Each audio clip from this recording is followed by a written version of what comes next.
নজর রাখবো পরবর্তী খবরের দিকে। চণ্ডীপুর বিধানসভায় রবিবাসরীয় প্রচার করলেন তৃণমূল কংগ্রেস প্রার্থী উত্তম বারিক। এদিন তিনি চণ্ডীপুর বিধানসভার বিভীষণপুর গ্রাম পঞ্চায়েতের বিস্তীর্ণ এলাকায় জনসংযোগ কর্মসূচি পালন করেন।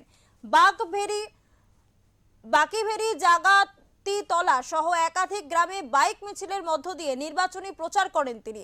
স্থানীয় মানুষজনদের সঙ্গেও কথাও বলেন। এছাড়া সাধারণ মানুষের সমস্যা, চাহিদা এবং উন্নয়ন সংক্রান্ত মতামত মন দিয়ে শোনেন প্রার্থী। প্রচারের পাশাপাশি মন্দিরে পুজো দেন। প্রচারের ফাঁকে চা পে চর্চাতেও দেখা যায় তৃণমূল প্রার্থীকে।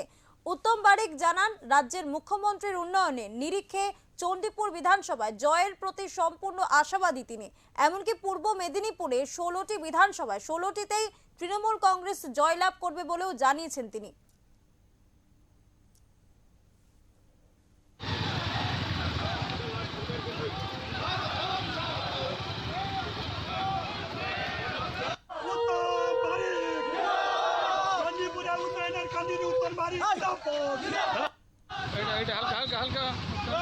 বিদায় আছেন।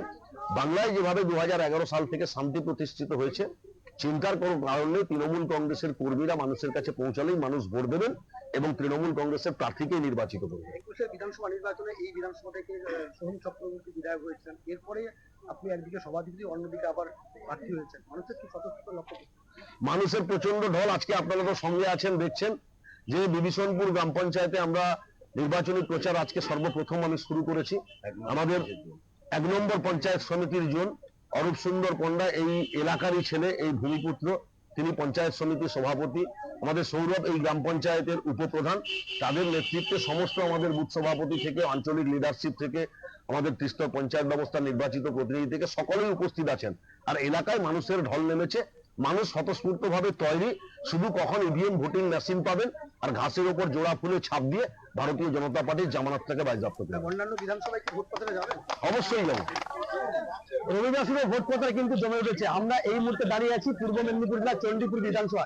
এখানে দেখতে পাচ্ছি যে চণ্ডীপুরের তৃণমূল প্রার্থী তথা পূর্ব মেদিনীপুর জেলা পরিষদ সভাধিপতি রবিবাসরে অর্থাৎ সকাল থেকে কিন্তু তিনি ভোট প্রচার করছেন। এবং পাশাপাশি এখানে ভগবানপুর 1 ব্লকের বিভীষণপুর গ্রাম পঞ্চায়েত এলাকায় কিন্তু জনসংযোগের পাশাপাশি কিন্তু ভোট প্রচার করছেন, মানুষের আশীর্বাদ দিচ্ছেন, কখনো পাড়ায় দিচ্ছেন, কখনো মানুষের সঙ্গে হাত মিলাচ্ছেন। এখন আপনারা দেখতে পাচ্ছেন যে এখানে চায়ের মাধ্যমে কিন্তু জনসংযোগ তৈরি করছেন তৃণমূল প্রার্থী উত্তম বারিক। তিনি মানুষের কাছে বলছেন যে তৃণমূলের উন্নয়ন দেখে কিন্তু মানুষ ভোট দিবে, কারণ 26-এর নির্বাচনে কিন্তু তৃণমূল জিতবে এই বিধানসভাতে।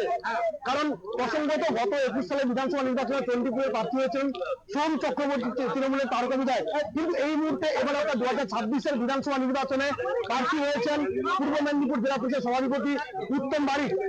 আগামী 23 এপ্রিল ভোট, তাই এই ভোটে কিন্তু বিপুল পরিমাণে মানুষের আশীর্বাদ নিয়ে কিন্তু জয়যুক্ত হবেন, এমনটাই আশাবাদী উত্তম বারিক। ক্যামেরায় অন্যান্য সঙ্গে প্রবীণ মাইতি রিপোর্ট।